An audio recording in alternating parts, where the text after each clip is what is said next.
If your witch figurine looks like this, but you wish it looked like that, but are a little worried because you're not really into art and you don't have a lot of education in painting, this is the video for you.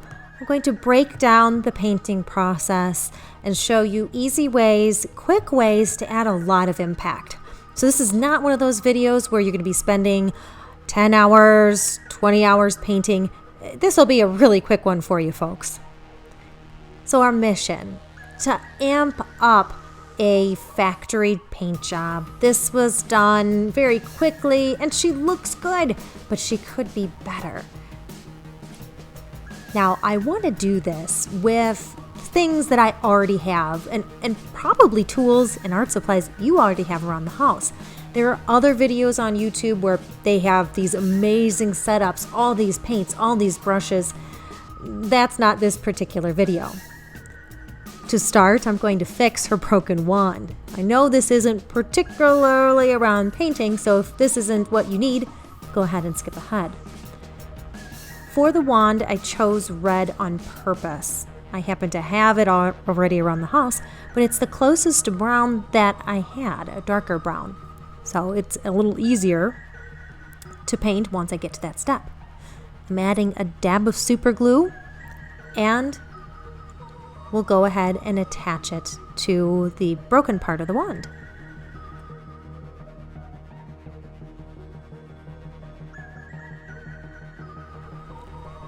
Once the glue dries, we can move on to step 2.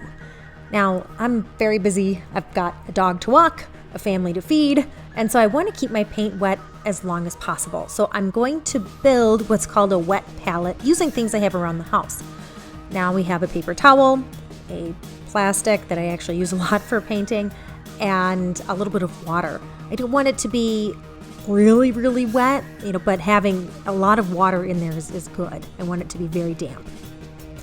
The goal of a wet palette is to keep your paint wet as long as possible. So if you get interrupted and you have to do whatever it is you have to do, your paint's not going to be a dry lump when you get back. With these projects, any kind of chunks that get in the paint, it adds texture and it's going to look weird or even worse than before. So this was right for my particular lifestyle. So start off by getting the paintbrush wet and then going ahead to add the paint. Now what I'm doing there is I'm actually getting a little bit of paint off the brush and picking up some water. This turns a solid paint into what's technically called a glaze. I'm doing so to build layers of the color up. This gives me control. We are imagining the person watching this video is new, and so being able to adjust, put paint down, add more paint, adjust where it is, and get it just right over time, I feel will be more successful than a one and done, get the color exactly where you want it. It takes a level of skill to do that a new person to this type of painting may not have. So I feel like a glaze or adding a little bit of water to paint will help you be successful if you're new. Now we will be coming back a little later and fixing the parts of her dress that should be black. And I'll also show you how to fix if you get too much of the glaze on the base where you don't want it, like I just did there. So I'll continue to add. I know there's a spot on the left there. I'm going to come back and fix that. That's actually going to be black in the future. But continue to add more and more glaze wherever I feel like the shadow would be. So if you imagine the light is coming from high noon, right above her head, everything right under her dress, right by her feet, it's going to be in a little bit of a shadow. Now here's where I fixed my mistake. I got my paintbrush clean and it's a little damp, and I'm able to just simply wipe away the parts of the shadow that were a little out of place. So easy, and it has a great effect.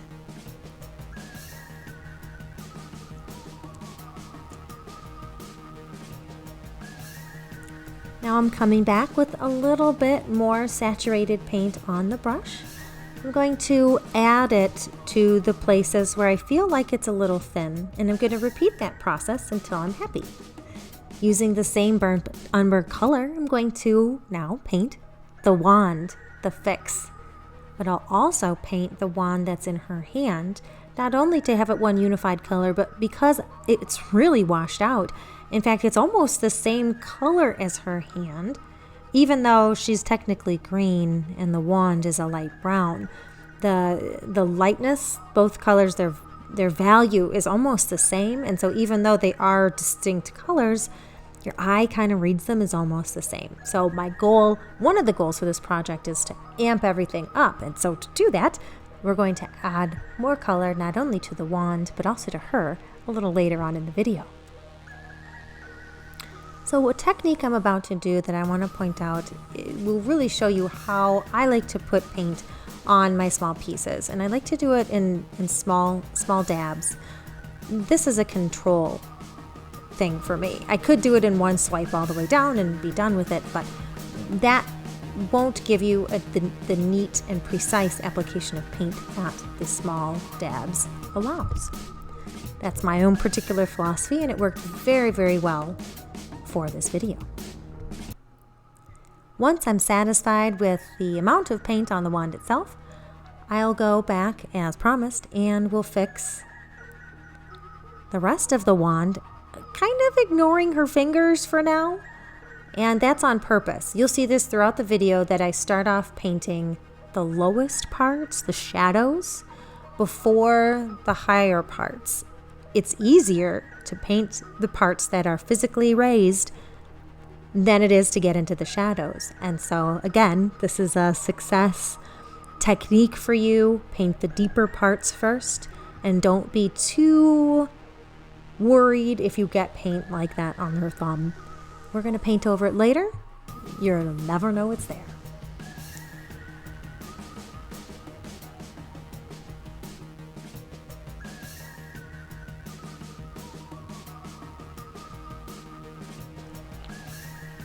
Step 4.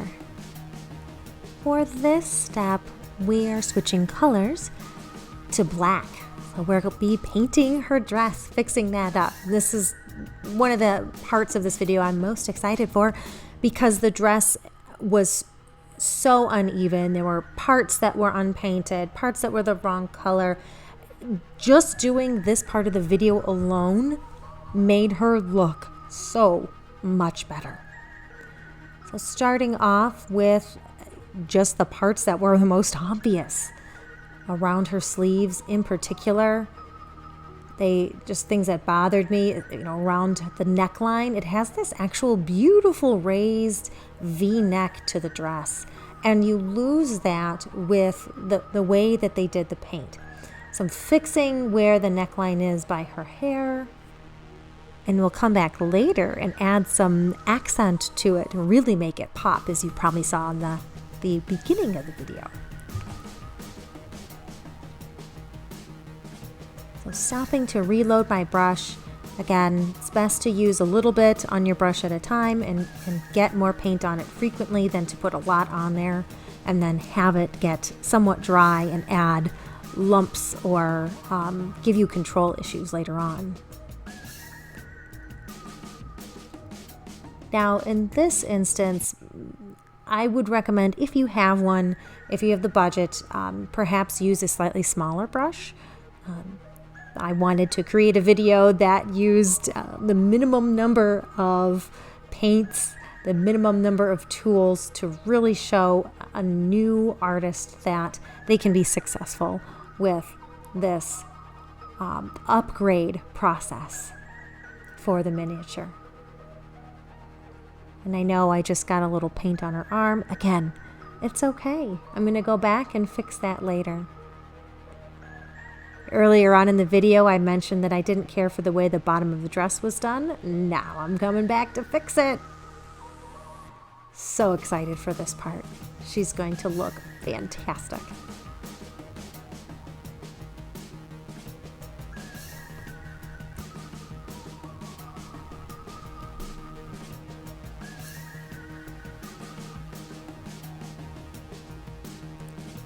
I am doing just a little around the rope around her waist. I'm not too annoyed with how that looks. There are some spots that I didn't care for, but for the most part it was really well done, considering this was a mass-produced, mass-painted figurine. I gotta wonder how long people spend at the factory painting these. If that was your job and you did that for 8 hours a day or more, how fast could you do one of these?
Step 5 has us switching colors again. This time we're moving over to adding a little bit of white to our palette and then blending it with the black to make a perfect shade of gray.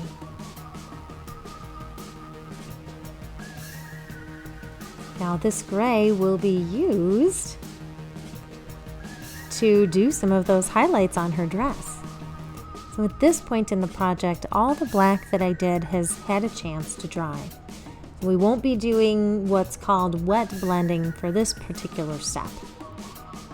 If you're curious about that, go ahead and check that out on other YouTube videos. I don't have any on wet blending yet, but that might be something in the future. So I'm adding the lighter gray to parts where the lighting will be strongest. So earlier on in the video, I said imagine the light coming from directly above her. And it would be harshest right on her arms, on the brim of her hat, on the top of her hat. But as I look at that color and I look at the coverage, I don't really like it. So I was going to cut this out of the video, but I thought it would be kind of important for people to see that you can make mistakes and it's okay. So I went ahead and I actually wipe it off. And I do that with just a little bit of wet paper towel. So again, this video is designed for individuals who really don't do a lot of painting. going back to it, and decided to let that part of dry. So now there's water on her arm, so I'm going to switch over to her chest. Now I've added more water to the gray. It's the same gray, but it is significantly less dense, less opaque. So we're going back to the glaze, just like we did when we created the shadow. So it looks very intense right now. It will be less intense as it continues to dry and as I continue to add more of these highlights to the overall dress. I'm using very, very delicate, very light strokes, not pressing very hard at all, lots of dabbing. I'm trying to put the minimum amount of paint on the paintbrush because I don't want it to run.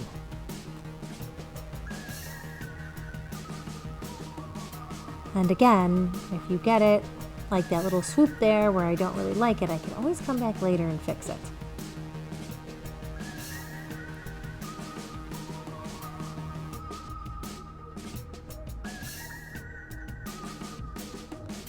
Now I believe the arm is almost dry, but I want to add some highlights to the edge of her dress. And again, just ever so lightly tapping it, dabbing it on the top of the arm. There are wrinkles up there, so looking for the tops of the wrinkles but trying to leave the other parts dark looks amazing. Same thing with the edge of her hat. We don't want the underside to get painted, but definitely the brim and the top.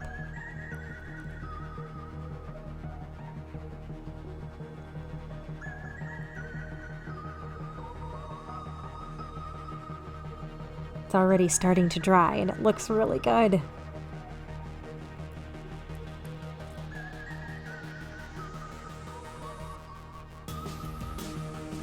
As it dries, I think I wanted a little bit more. I wanted to amp that up a lot because it is the top of her hat. And just very light touches with the brush.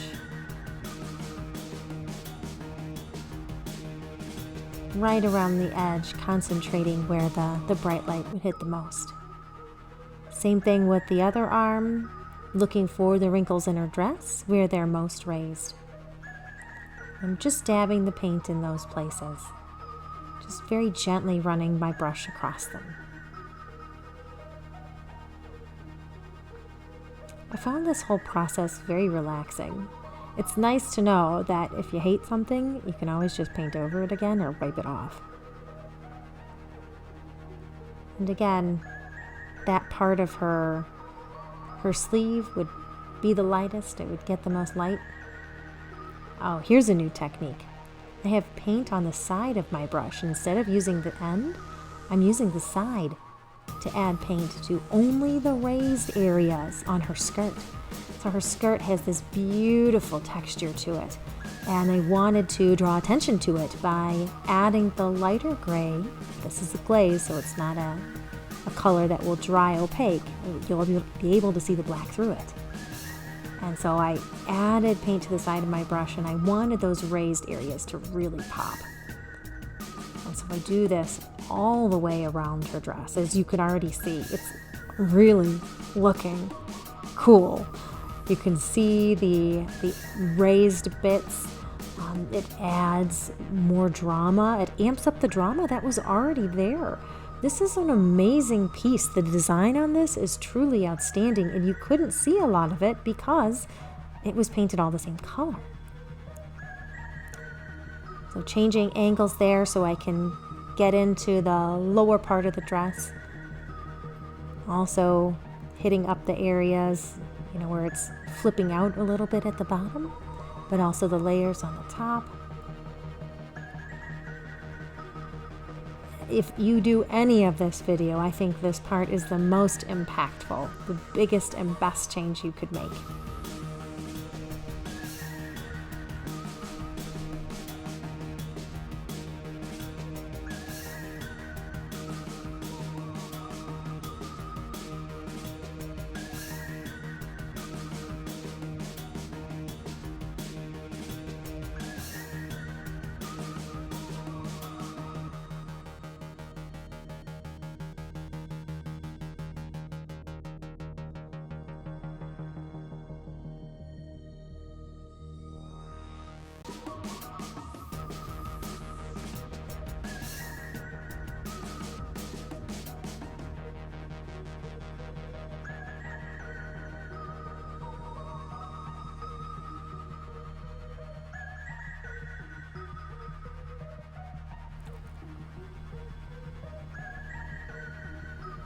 she's looking fantastic at this point, but I did want to switch back to black and a black glaze to tidy up where some of the gray went a little bit too far on the bust. So you can see that the paint went down a little bit too far down the break. So I am going over it with a black glaze, a black paint that's been mixed with quite a bit of water. And by doing that, it softens the edges and gives it a more natural look. Instead of a line transition, it's very soft. Yeah, it is more natural looking because, you know, there are witches everywhere in our Spooky Town village.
I still have the black glaze on my brush, and I'm going back to add the black glaze to the parts of the shadow at the base that would be darkest. That's the part directly under her dress, furthest from the light. And occasionally I'll dab it here and there when I feel like I've got an opportunity to do so. We've made a lot of progress with her already, and we've done a lot of really cool things, but the best is yet to come. So we're about to head to the next step.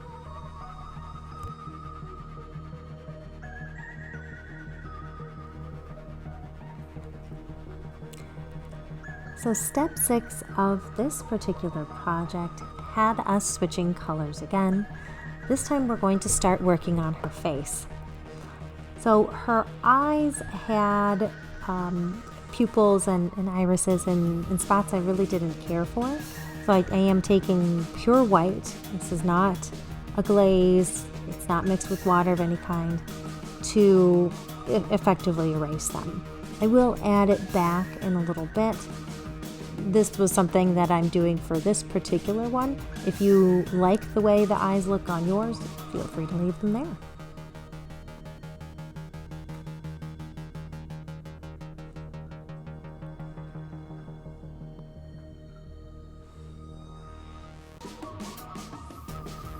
Now I'm using a little bit of black to just darken the inside of her mouth. This part's kind of hard because her mouth is so small, so I've got a little bit of cleanup work to do.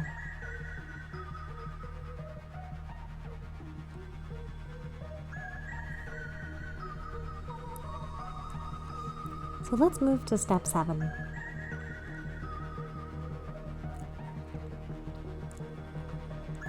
On step 7, I'm taking an extremely diluted black, a very fine black glaze, and I'm adding it to the parts of her face that are the most in shadow. So the underside of the neck, the part closest to her hair under her hat, the hollows under her cheekbones, and around her eyes.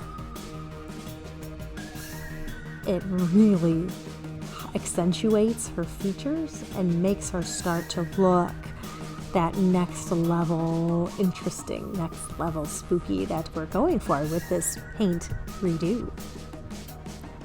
Switching colors again, the fun part, we're going with green.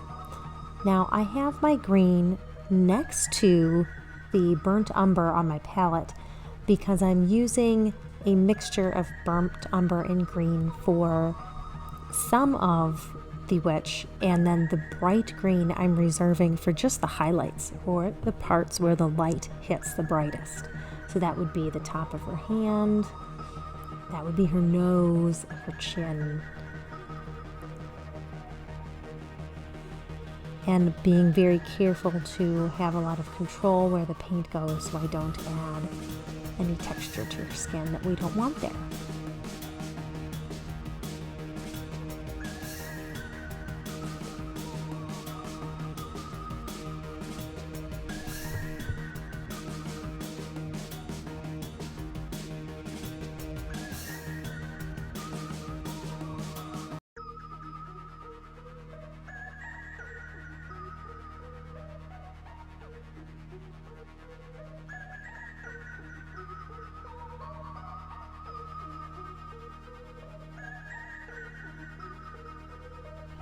So I've started off with a green that was mixed with the burnt umber. But as I mentioned a little earlier, the parts on her hand that are closest to the light that's directly above would be brighter and a more intense color. So I am taking the pure green mixed with no other colors, and I am putting it on her arm where the light would hit. So if you just imagine a bright light directly overhead, that's where the brightest green is going. So on top of her hands and on the outside of her arm. I did put it on rather thick, and so I'm doing a process to blend it in with the previously applied color that's still wet. And that's very cleverly called wet blending.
As I've worked on her arm, the original part that I worked on, that forearm, started to dry. So I took advantage of that to even up the paint. When you use a glaze, sometimes it's going to require additional coats to get everything perfectly even. It's a trade-off, but one that is well worth it for an excellent outcome. Now that we've finished the one arm, let's go ahead and move on to her face. So again, working with a glaze, a mixture of paint and water, you'll be able to see the shading underneath directly through it. I'm starting with the pure green, and again, it's been mixed with water, so it is a glaze, and dabbing it on very, very carefully to make sure I get an even and consistent amount on the parts of her face that are going to be hit by the light So that would be her, of course, the bridge of her nose, her cheekbones, and the chin and other areas around her mouth.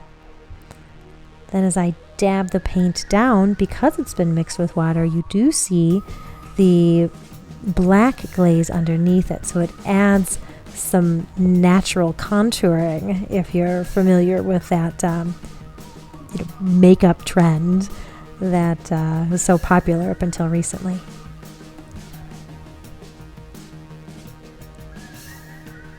The face is the area where you need to have a great deal of control. It is by so much other detail that it is easy to, unfortunately, dab a little bit of that green where it doesn't belong. And you can always go back and fix it later, so I wouldn't worry about it too much. So for her neck, interestingly, I really limited where the green actually went. So much of that is in the shadows that you don't really need to make the whole thing a consistent bright green. Just the part in the front. And then being very careful with the sides of her face and the top of her forehead.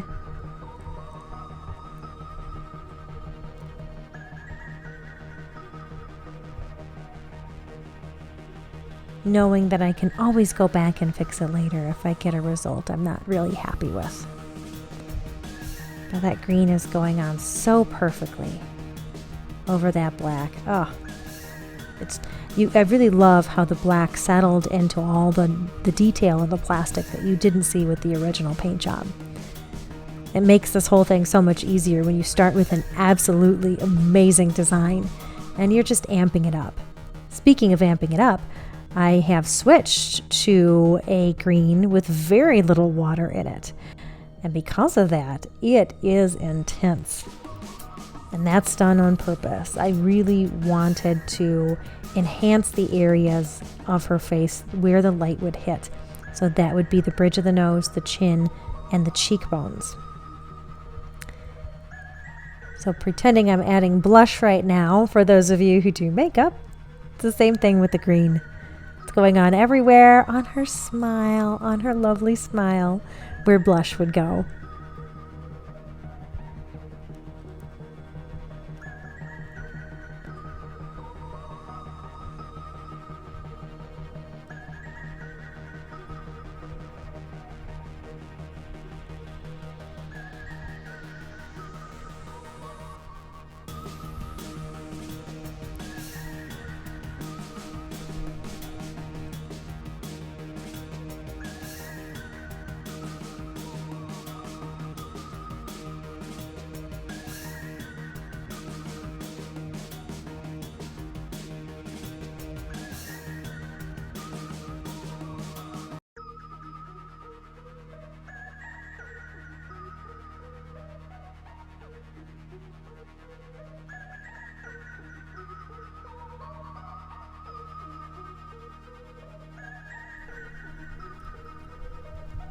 Part 3 of green is the last hand.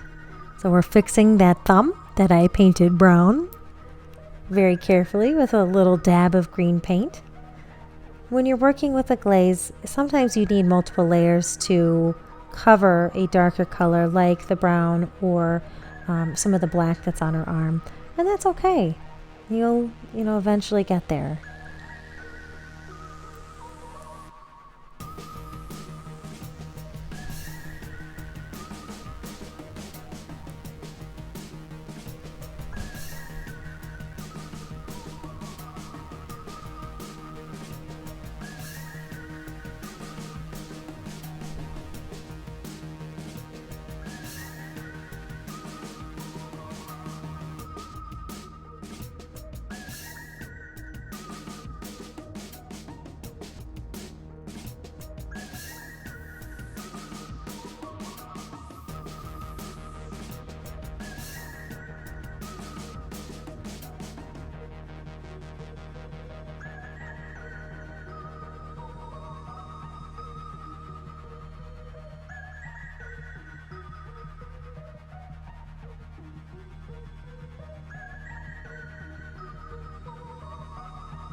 Moving on, we have a few small details to finish up.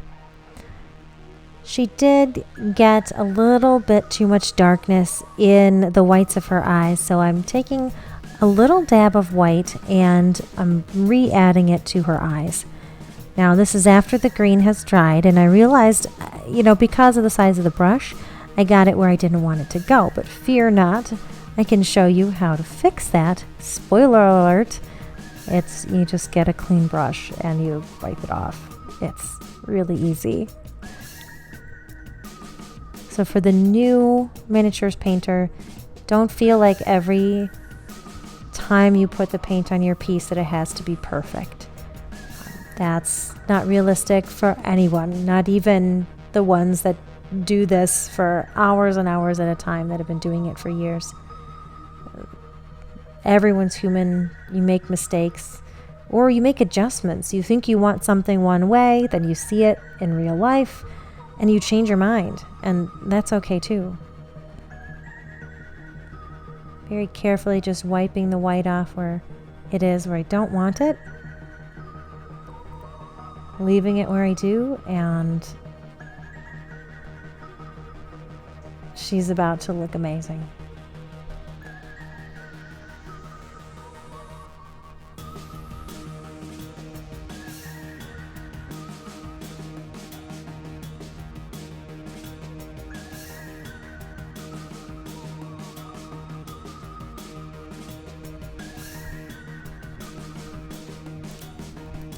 The next step is to change her lip color.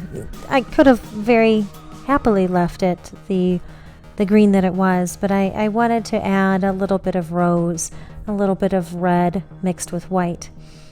This is actually the same color of red that I'm going to use for the band on her hat and her rope. I like doing the same shade, but just different blends, different values within that. It adds a nice cohesiveness to the overall piece. This part is extremely difficult to paint on because the area of her lip just has the tiniest difference in height from the rest of her face.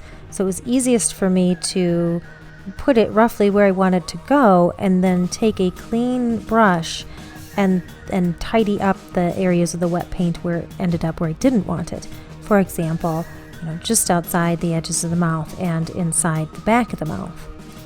This worked very well for me. Again, the goal of this video is not to have 10 different paintbrushes and access to everything. This is for the beginning painter who may just have one or two sizes of paintbrush or a small pack of paintbrushes that they got at a local craft store.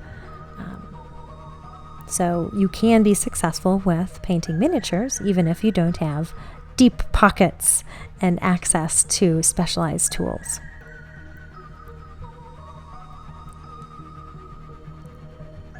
Well, there you go.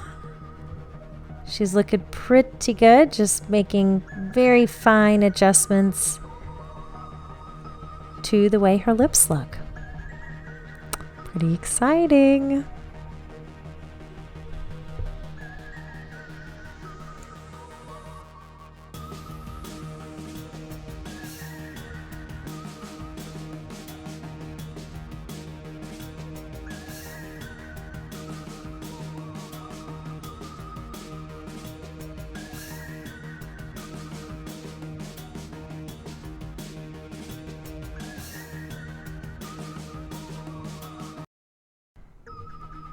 At this point, her face has totally dried, and I noticed that there were some portions that looked very muddy, and I wanted them to be a more intense shade of green. So I am going over parts of her face that I wanted to fix up with a green glaze. As you recall, the glaze is the color mixed with an amount of water that allows you to have the color underneath show through, but intensifies those colors and adds the pigment of the green to them.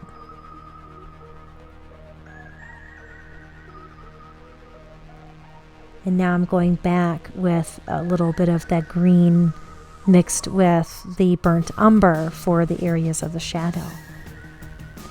This is done when it's wet, so this is a wet blending technique where I am dabbing it very gently to swirl it with the earlier clear green that I put on there. Clear meaning not mixed with any other colors like white or brown or black.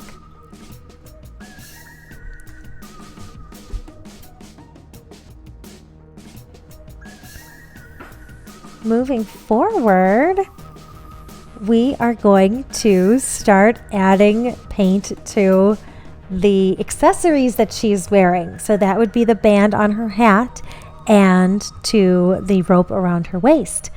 I mentioned a bit earlier that these were going to be red, and I mixed red and white to make her lip color. This is the pure red mixed with very, very little water, because it's going on top of a part of her hat where the black sometimes went where the band is, that I needed to cover that black up. I wanted a very intense amount of pigment, a lot of paint on the brush to cover up that black area. Now, it's not going to happen all at once. I will have to come back and do it a few times to get it to cover. As you can see, I'm working on a spot right now where the black had gone where the band was supposed to be, and it's looking really good.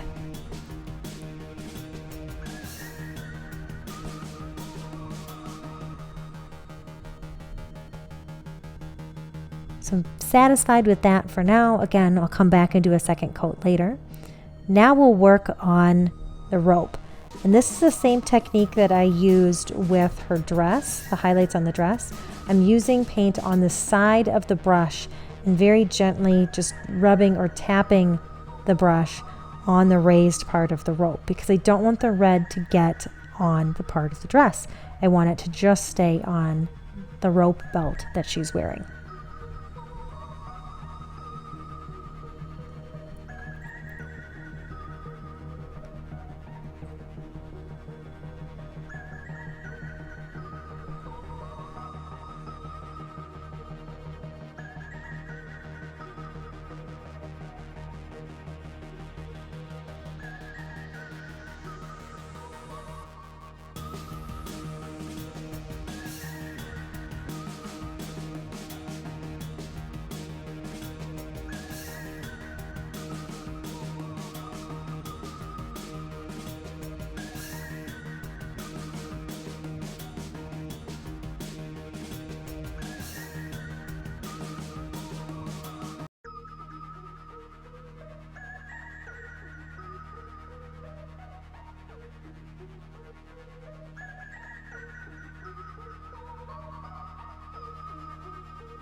I'm very satisfied with the way that the rope belt looks, but there were a few spots where I just tickled the dress with a bit of the red.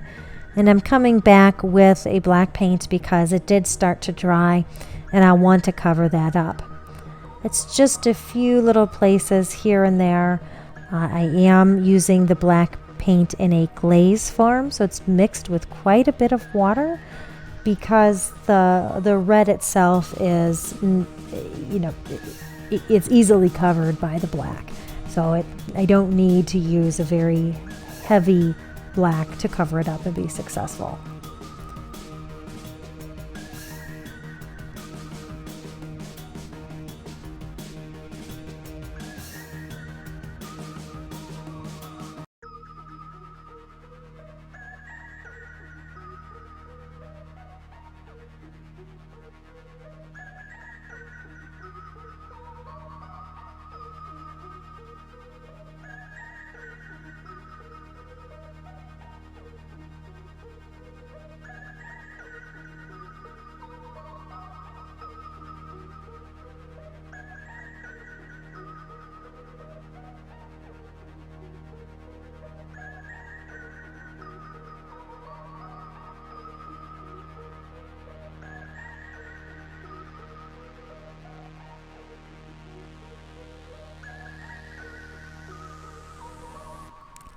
Step 10. This is our last step. We are almost done. I'm going to add both the iris and the pupil. I didn't make her eyes a color. We're working with something that's very, very small. And for this, I used the end of a toothpick. I dabbed it in pure black, so it was right out of the container. I did not, use my wet palette at all. I didn't dilute it at all. And the paint is drying very, very quickly, so I'm actually going to have to add more to the tip of my toothpick to get both eyes to look the same.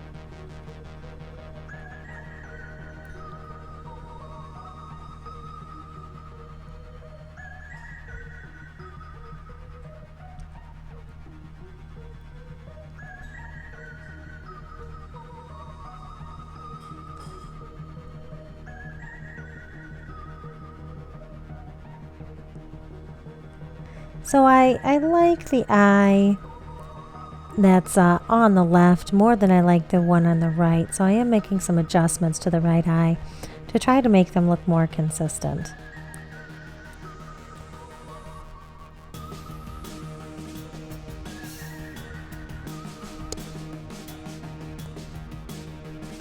And sometimes that means coming back in with our paintbrush. Now I'm very carefully adding eyebrows. You can just see the very edges of the eyebrows. And so that's what I'm painting on right now. I'm also adding a little bit of black around the edge of the eye, just a tiny, tiny bit. This is a witch after all. We can have her look tired and worn out with bags under her eyes.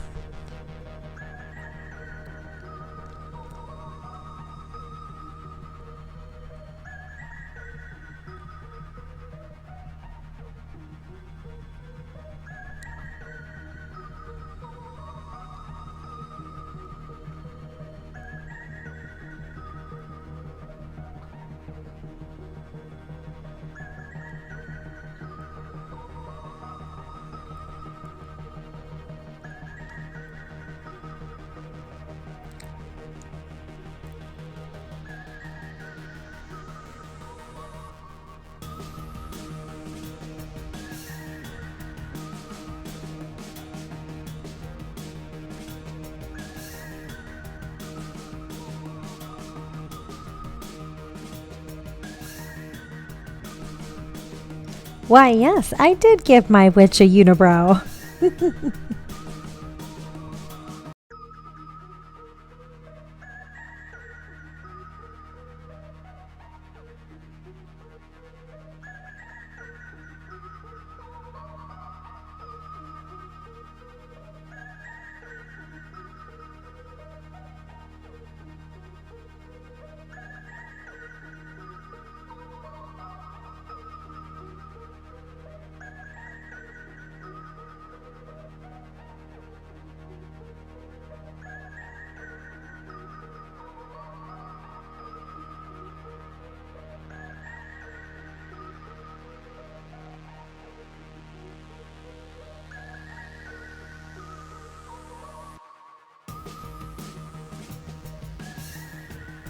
I mentioned a little earlier that I didn't care for the right eye. I really like the left eye.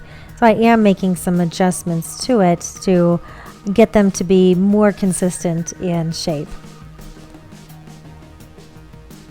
Just very, very carefully adding a little bit more paint and a little bit more paint.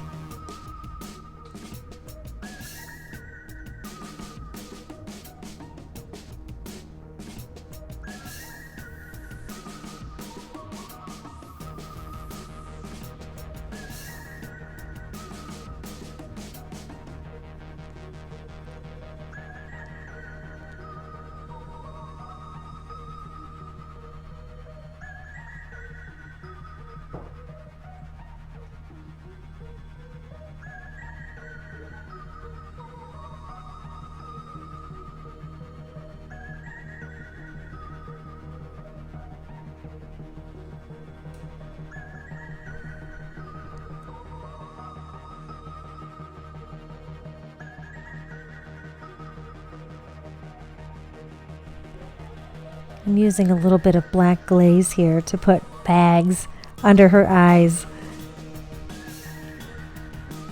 It looks pretty intense right now because it's wet, but it does dry a little bit less intense later on.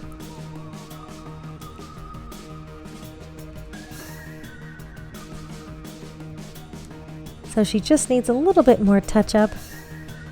I got a little bit of brown on her dress right there. But other than that, just the final finishing touches. She's looking absolutely spectacular. I am so happy with the change. It really was a fun process to update her paint, to make it a little bit more fun, and to customize her for my Halloween village.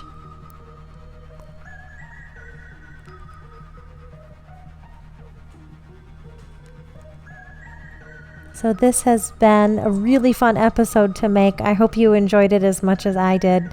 I can't wait to hear what your thoughts are in the comments below, what you'd like to see in future videos, and check out some of my other videos. You can hit the like button. You could subscribe to get notified to some of the other crafts that I put out specifically for Halloween villages, specifically to customize them. And I hope to see you again next week.